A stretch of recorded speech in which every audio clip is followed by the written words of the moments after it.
Yo, what's up guys, welcome back to the channel. In today's video, we're going to talk about how to join Lendingclub's community forums. Lendingclub maintains online spaces where customers can share experiences, ask questions, and discuss strategies for managing accounts, loans, and savings tools.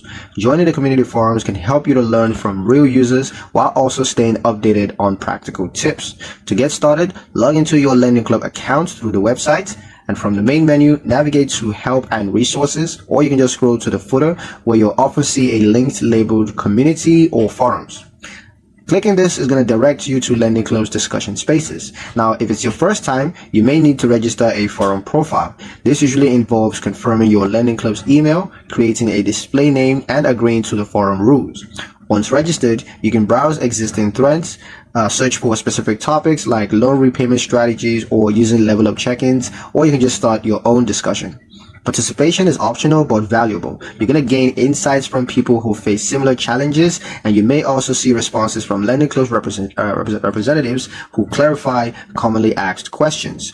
Forums are not for account-specific issues, but they're an excellent place to share knowledge and experience. And that's pretty much it for the video, guys. Hope you liked it. Hope you found the information here useful enough. If you did, like, share, and subscribe for more helpful tutorials. Thank you guys for watching, and I'll see you in the next one.